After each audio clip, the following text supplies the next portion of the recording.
Good evening, everyone, and welcome to the latest episode of Cardinal Conversations. Today, we've got another special guest, Nick Gindre, as he just told me how to pronounce his surname, so we should be good on that. He's joining us today to review his top three games in his two seasons with the Cards. So, welcome, Nick.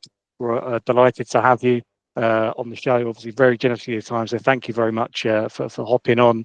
Just before we jump into the three games, obviously we get listeners that maybe weren't watching when you were playing or can't quite remember kind of the background and how you come to play for Woking. Could you just give kind of a quick intro to kind of your kind of early football career and how you kind of made the move to Woking and what season that was in? Brilliant. Well, firstly, thanks for having me on. Also, I love Woking, always have, and it's brilliant to be part of this. It's really great to be this far away and still be somewhat connected to the club. So thanks so much for thinking of me and inviting me on. So yeah, I mean, Woking, most of my non-league career was lower league stuff. I started playing for Walton Casuals when I was very young. I was still in school. So I think I was 14 when I made my debut for Walton Casuals, played a few seasons there, and then moved across to Walton Hersham, where I played most of my games. But always looking at Woking, we're always playing against them in Surrey Cups or the FA trophies, and always, when we get lucky to do a preseason friendly against Woking, it was always a big deal, going to the big stadium and getting to play against, full-time players. It was always a goal for all of us to play, conference football is the main step before you go anywhere else. So Woking was always a dream for myself. And I'm sure a lot of the players that were playing with me back then. But yeah, 2007, I went to Woking. It was a bit of a up and down. That season with Walton Hersham, we were flying. We had an awesome team. And I was also with Millwall at the time. I was literally 48 hours away from signing first team at Millwall. I was playing the reserve team with Millwall, and they had a couple of keepers that were injured. Andy Marshall actually was one of the keepers that he got injured. And literally 48 hours before I signed my first team contract at Millwall, I got injured playing for Walton Hersham. Pretty bad knee injury that kept me out for 9 months. And that kind of side railed that whole dream of mine. Came back, played for Walton Hersham for another season. And then, thankfully Woking came in and made move across. It was brilliant. It was a bit unexpected on my side. I wasn't expecting that at all. It just happened so quickly. And it was brilliant. I still look back at one of the fondest memories of playing football when I got told that I was going to be signed for Woking. That was very special. Yeah. And, 2007 that was. Sounds like a good time for you. And I think you were saying earlier that Glenn Cockrell was the manager back then. So did he speak to you and kind of offer you the chance to come to the club, or was it done in another way? It was Glenn for sure. I mean, the beauty is I was playing under Alan Dowson, one of literally my most influential managers and people I've managed to work with and be coached. I mean, I learned so much from Alan. I mean, I regret not keeping in contact with him more, which I don't know why I kind of fell away, moving so far away. But Alan was instrumental in me as a player and growing up. So Alan was always looking out for all of us. I mean, people that worked with Alan will tell you he is a clubsman for sure, and he's looking after players 100% of the time. And he's the one who knew Glenn quite well, and they must have been speaking in the background a few times or whatnot. And then Alan left Walton Hersham, and in that time, I assume maybe they spoke or whatnot, and then I got a call saying, "Listen, come train with Woking for a couple of sessions. I want to have a chat." And then, all of a sudden, I had to go 12 o'clock one day after the training session, sign a contract. It was brilliant. Yeah, it's funny how quickly things can move, isn't it? So cool. We'll jump into some of your games, and we'll see where they take us. So obviously we'll go in order, kind of the third, second, and then your top kind of game will be the last one. So what would your kind of third game or third favorite game be? Like I was saying to you earlier, being a keeper is very difficult to say, like, these are my three top games, because like some games, they were brilliant for me. Clean sheet, maybe made 2 or 3 good saves, but they're not, they didn't score a hat trick, didn't assist, didn't do that. So it's very hard for me to look back at my time at Woking and pick 3 games. I have amazing memories just walking out of Kingsville, seeing everything. It's just like looking back at it. Every game I played for Woking was brilliant, and I managed to learn a lot from that and take on with me. So 3 games. I mean, any game we played against Aldershot, even before I made my debut, I was on the bench at Aldershot with Woking. And even that, just being part of the, warming up on the pitch, being part of the whole thing, the atmosphere, the fans, you could feel it already. Those moments for me were brilliant. Just being involved with the club leading up to my debut. Those kind of little moments were quite special as well. So, yeah, I think we had quite a few games. We talked about it earlier with the kind of Aldershot games. I think we played them 3 times in one of your seasons here, but we lost all 3 games. So as you say, it's hard to it's hard to pick those as a favourite, but it's a good occasion. I definitely wasn't involved in. I definitely didn't play in the one at Aldershot. I remember that literally sitting in the ground when we finished warming up with the starting players that got in, and it's myself and the keeper coach at the time, and I said to him, I'm telling you now, 2 more games and I'm gonna make my debut. I kept saying to him every game that he didn't get on the starting sheet, I would say to him like, oh, next game, it's definitely gonna be the next game. I remember at the Aldershot game, that one, I said to him, 2 more games, definitely I'll get my shot. And then it actually happened. I don't know if it was just luck or whatever. I just kept saying it all the time. And eventually it was gonna be right.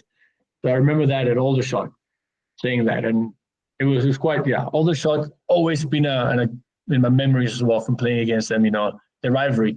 No matter what, you knew that Aldershot, we everybody wanted to beat them no matter what. So Aldershot's always been a good one to remember for me.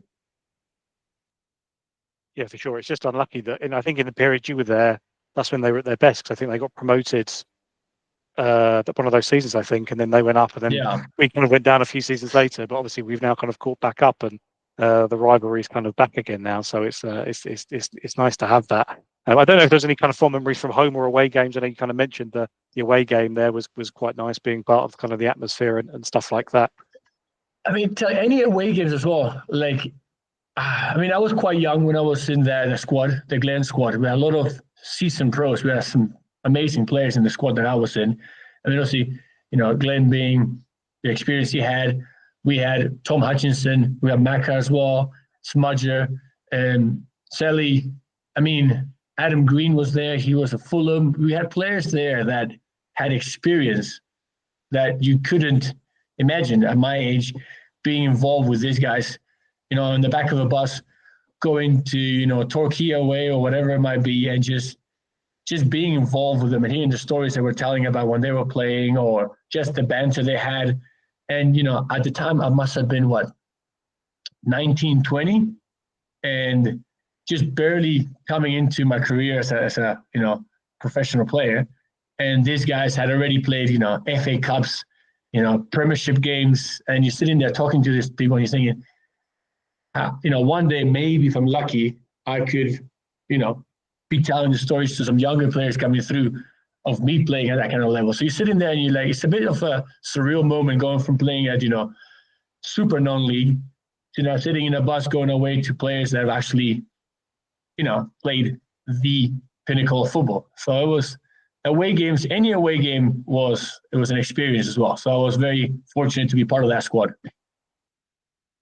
Yeah, you're right. There's some really great names in that squad as well. I think some of the ones as well we've kind of talked about on some of the similar episodes. It's been cool to have those names and kind of people that have had their names associated with the club for a few years. So that sorts out your kind of third game. Your second game, I think, maybe was your debut. Is that right? My debut, yeah. That was, walking into the change room and, having my shirt up on hanging up there.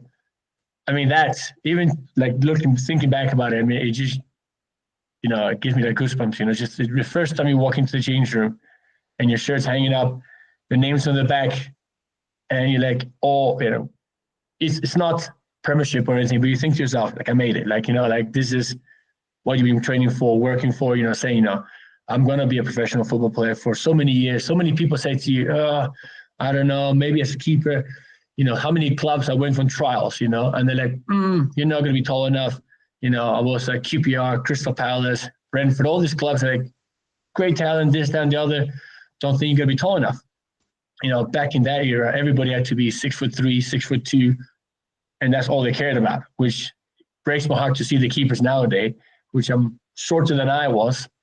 And I think, if only that could have been the idea of what a keeper should have been back then, what could it have been? Could have had a better chance. But just walking in and seeing that on your debut, it was brilliant. I remember Douse actually called me because Glenn called Douse and told him, listen, Nick's going to make his debut on Saturday. So Douse called me and said to me, listen, you're playing on the weekend. That was another special moment I had with Douse. I mean, that guy, he did a lot for me in my career and in my personal life as well. He helped me a lot. And having that phone call was something else. Yeah, a really, really special moment, I'm sure, especially, kind of the journey you'd been on to get there and to have that as well is a special one. I think the game in question was a 1-1 draw against Southport. Am I right in saying that? Yeah. Like I said, earlier today, I mean, I have my shirt framed still here. I mean, I brought it all the way to South Africa. I had it framed hanging on my walls for a many long time, so I got it in my spare room now. But that's come all the way with me. And yeah, I 1-1. I remember, again, it's a blur. I remember making saves and, just thinking, just don't mess up. Just whatever you do, keep it simple. Don't do anything stupid. And yeah, that was pretty much the whole goal of the game. Do what you can, keep a clean sheet, and don't do anything stupid. And then when I got called man of the match over the intercom, that was crazy. I couldn't believe it. That was a brilliant moment to get called man of the match as well on my debut. So yeah. And I think you also made the non-league papers team of the week as well. I think you were the goal. Yeah. I think that's what you sent through to me. So wow, Yeah, what guys, kind got of the 24 clippings still hours. here. Yeah, debut, man of the match, and non-league team of the week. Yeah, it's always brilliant. Like I said, I was telling you earlier, I kept all my game programs, all the articles from the non-league, and all that stuff that were clippings, cut them out, kept them here. Something special, like, I showed my daughter a couple of times, because unfortunately, she never watched me play professional. So showed her a few videos here and there, but I had to read this stuff. I mean, it's pretty cool for her to go to see. Yeah, for sure. It's good. It's great that you've been able to hold on to that stuff, because otherwise it just gets lost. And yeah, with the internet kind of not as good as it was now back then, it kind of gets lost a little bit. So it's great to hear that. It's funny as well. Actually, you mentioned the kind of being a smaller goalkeeper. Yeah, at the moment these days things have completely changed. What do you kind of make of goalkeeping these days? I guess you have to be quite good with your feet, even at the lower levels. I don't know if that would have suited you when you were playing in goal, kind of playing out from the back and that kind of style. I honestly think, just football's changed completely. I mean, I'm an old school kind of player. Some things I absolutely hate about the game nowadays, but some of the keepers now, back in the day, I don't think they would have made it. I think they would have gone smash into the back of the net in 2 minutes. Hang the ball up and just smash them up, and see what happens. But that doesn't happen anymore. There's no big center forwards, hanging up the balls and that kind of stuff. So it's a completely different game from what we used to play. But I would love to give it a try. I mean, luckily I was still playing here in South Africa professionally until 2014. So still play for a little bit longer. But yeah, it's a different world. I would have loved to have seen what in my peak where I could have gone playing this style of football. Yeah, as you say, it's you almost can't compare the two, can you? Because it's just so vastly different. Some of the styles that you see now, it's you go back and watch old stuff, and it doesn't even kind of look like the same sport sometimes, which is interesting. And this season just gone, Will Gaskelainen, kind of our goalkeeper, I think one player of the season, and he's not very tall. I don't know how tall he is, maybe just 6 foot or maybe just under 6 foot.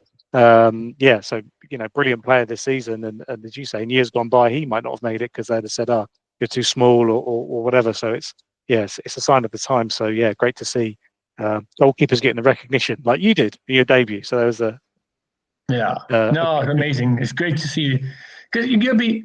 I mean, some of the keepers also back then, they were just tall for nothing, and you would get some of these guys come through and get through a trial or whatever, come through, and you're like, yes, you might be 6'3", but you can't move, you can't do anything, and they're just putting you in goals just because that was the minimum requirement.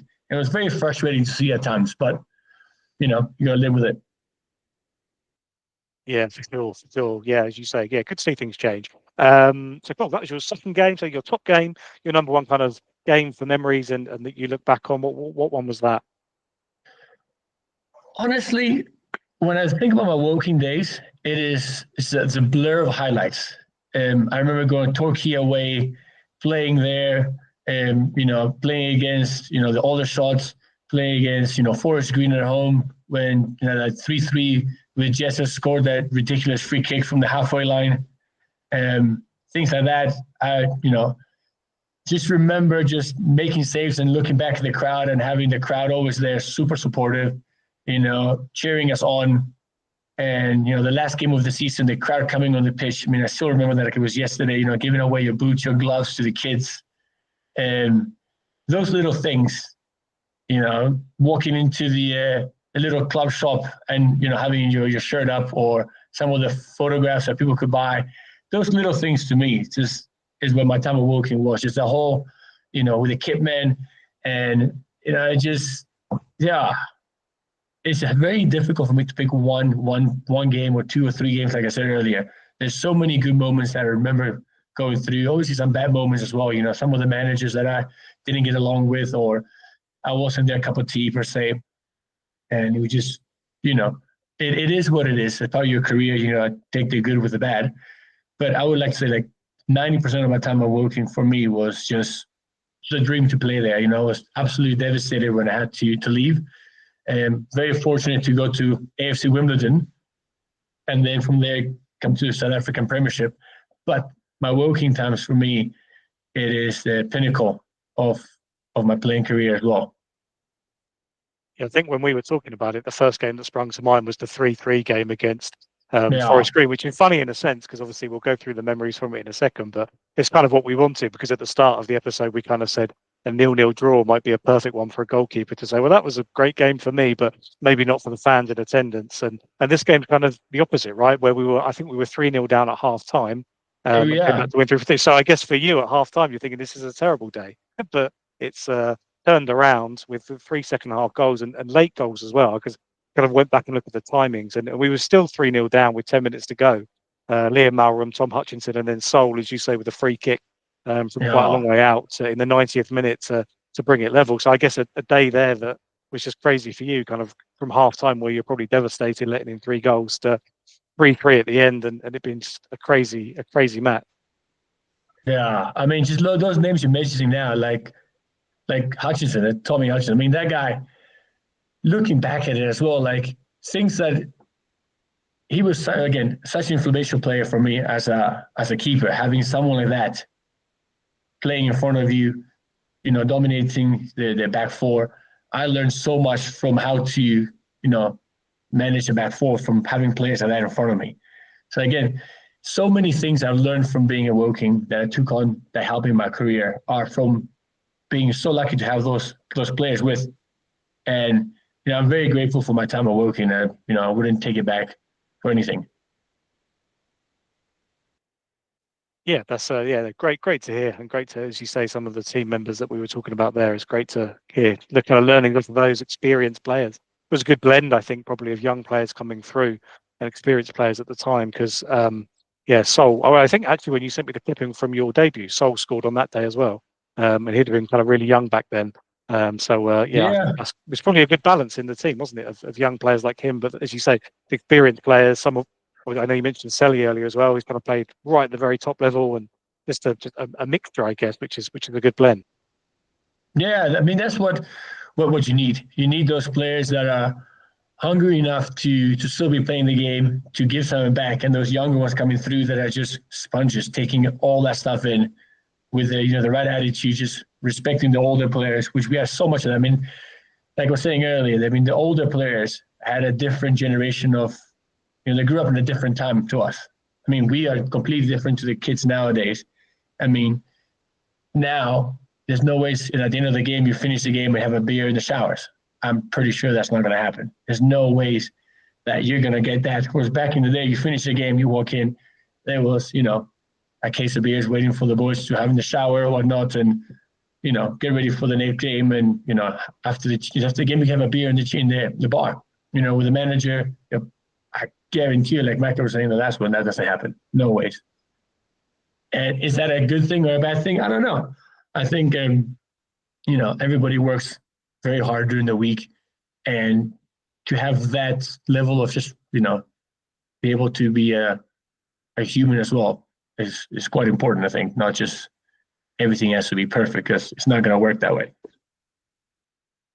Yeah, for sure. Yeah, you're right. I know when we were talking about it with Gary, it was the professionalism which is coming to the game now is crazy, as you say. It's another level. But there is still in the kind of league below. You still do kind of see that there is, but it just keeps filtering down, and the Conference South now is really professional, and it just keeps pushing down and pushing down. So you're right. The culture kind of changes. But I think actually, funny enough, you mentioned Douse. I think he was probably. It felt like a bit of a throwback when he was our manager. Obviously, he got us promoted out of the Conference South, and that was brilliant. But I think by the end of it, it kind of did feel like he was someone who was from another generation that was managing at that level, and that was maybe kind of something that he struggled with when he was there. But it happens because football moves so quickly, and the jump between the leagues is so difficult. Which is you must have seen the jump as well, actually, when kind of you went from Walton and Hersham to Woking. I don't know if you kind of felt this, struggled with the standard at all, or noticed a massive kind of jump between the two? Yes and no. I mean, I was very fortunate that I was, for the last year of my time at Walton Hersham, I was playing for Millwall's reserve team. So I was getting to go play against, your Fulhams, your Chelseas, and all that kind of stuff with Millwall. Played a Reading. So I got to play quite a few big games, and I was training with the first team full time at Millwall at the time. So I was lucky to be exposed to that kind of level of change room banter and that sort of expectations where a young player has to have against the senior players. So I was almost in a full-time role, even though I was still playing my first team football, Walton Hersham. I was very fortunate to have that in the background. So that was like an education of its own, learning. I was very lucky. Dennis Weiss was the head coach there with Ray Wilkins. So I was very lucky to be coached with those guys. I was training there, and the things that I saw when I was there was just brilliant. I mean, the fitness level, I've never been fitter in my life. So going into a club like Woking, where Glenn is also very, very strict on his fitness, he loved the fitness side of things. It helped me that I didn't have that huge jump from part-time to full-time. I was kind of already doing full-time in a way. So it kind of allowed me to blend into the training level, the expectations of what a full-time player must do. But nothing prepares you to walking out to a stadium and the Woking fans are there, and now you gotta perform because the fans are there. The goal is like 1.5 meters from the stand, and you got them right there the whole time. I mean, I remember just looking back and literally making eye contact with the fans, and they're just like cheering you on, and it is something that you'll never forget. Yeah, for sure. No, it's good getting that experience, as you say, at a higher level, kind of with Millwall and stuff. It does prepare you well for that. So it's good to hear. So obviously you mentioned that when you left Woking, you went to AFC Wimbledon for a bit. And then can you just talk us through kind of the rest of your career? Because I know earlier you mentioned you're in South Africa now. I think you played out there for a bit. So kind of how did things go for you after you'd left the club? Yeah, I mean, I was devastated when I had to leave. And then AFC Wimbledon came in, and they were interested in me going to them when I was at Walton Hersham before I went to Woking. So they had some keepers injured, and there was an opening. And I said, for sure, I was, free agent. So I went straight to AFC Wimbledon. I think we played about 3 or 4 months until the end of the season. And in that time, there was a scout, an English scout that was working for international clubs, approached me and said, listen, we've seen you play when you were Woking, a little bit at AFC Wimbledon. I worked for a club in South African Premiership, and at that time I thought, South African Premiership, I know nothing about South Africa. Are you crazy? I mean, I'm trying to get back into the conference so I can go to play league football. That was my whole goal. And he said, listen, the South African Premiership, the World Cup's going to be now here in 2010. They're keen to fly you out for a week, fully all expense paid. Come down, train with them for a week, see what you think. So then I left. I said, is it off season? So I went from Heathrow straight to Durban, South Africa. So landed in tropical weather. It was like 36 degrees Celsius in their winter, pretty much. Got picked up at the airport, taken straight to the training ground. You know, top of the range, everything. You know, they got brand new stadiums, brand new training facilities for the World Cup. So it was just brilliant. So then I go there, did a week's training with them. They offered me a contract that was just ridiculous. I couldn't say no. So I took a 3-year deal. I came to South Africa, played for 3 years for AmaZulu in the South African Premiership. Ridiculous. The stadiums we played in were the World Cup stadiums, you know. That year we actually got to the first final, like their FA Cup type of thing. Saved 3 penalties in the semi-final. Got picked for African Team of the Week. And then we played in for 84,000 people at the National Stadium here. Unfortunately, we lost the final, but that's an experience of its own. You know, 84,000 people, full stadium. You know, police escort from the airport to the stadium. You know, everything you see on, like, you know, FA Cup night. So that was brilliant. And then played 2 years for the team. Then I got transferred to another club here in South Africa, and then unfortunately towards 2013, different quotas started coming into the South African game for foreigners, you know, because they have different quotas for, you know, in rugby and other different jobs, you know, your blacks and whites and whatnot. But in football was more foreigners. You can only have 3 non-South Africans per squad. And obviously me not being South African, and I hadn't had my permanent residency approved yet, my contract started getting a little bit less financially incentive. So it got to the point that I decided to either go back home to England, which had now been gone from the UK for 4 years, to get back into a club. I spoke to Douse, actually. Douse said, come back to play with me. I think he was, at that time, he was still at Hampton Richmond, I believe. He said, come back, train with us, and see if we can get you into the club. But I decided that, you know, at the time I already met my wife here now, and I was just going to fall back on what I knew. And it was just, you know, strength and conditioning. So I opened my own gym. And now, I run my own gym here in South Africa, and I focus on Olympic weightlifting and just general strength and conditioning. And that's my life now. I run my own gym. I was fortunate enough to represent Argentina in the World Champs for weightlifting 2 years ago, in Finland, actually. And that's my life now. I just run a gym and do weightlifting. Miss my football days every day. I would go back in a heartbeat. But I have plenty of good memories. That's what we've kind of learned, I guess, on this episode, which is great to hear. But it's good to see. It's good to see. I didn't know, actually. I knew you moved to play in South Africa. I didn't realise it was at the top level and around the World Cup, which there must have been a real buzz around it. I know they struggled with some of the stadiums after the World Cup. They kind of built facilities and not used them, but it was good that you managed to kind of get in there whilst it was hot in the lead up to it. No, it's hard to explain what a World Cup is in a country like this. It was unreal. I mean, I was lucky enough that I almost called up to Argentina a couple of times. I was on the standby list a few times when they played in Africa. Contacted me, said, listen, you know, we're looking for a keeper. We might be calling you up. Be on standby, kind of standby squad for the World Cup if any injuries, because I was in the country. So you're sitting there waiting for something to go wrong. You don't want anyone to get injured, but you kind of sitting there waiting, can this be by chance? But obviously, luckily for the team, nothing went wrong. But for me, I just kind of sat in the at home waiting, but nothing came through, sadly. You think to do the weightlifting, kind of represent your country there, so that's kind of maybe made up for it a little bit. That's always been my dream. I always said I wanted to represent Argentina. Obviously, football was the number one option, but to to get to walk out onto a international level, platform, representing your country, even though it was for a masters, which is 35 and over, is still, for me, that is a goal that I take very seriously, and I'm very proud of that. No, as you should be as well, and as you should be with your working career. But so thank you for coming on and sharing your memories. It was good to go down memory lane, and I'm sure there'll be a lot of people that have enjoyed those memories as well. And we'll have some further players on, hopefully from a similar era, who might have some stories about you and being in the squad with you as well. So thank you, Nick, for your time.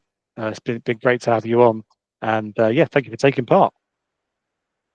No, thank you so much. I really appreciate you, taking me down memory lane as well, and some good times. Very proud of what I've achieved, and that I was part of such an awesome club. So thank you, and thank you, Woking, for everything.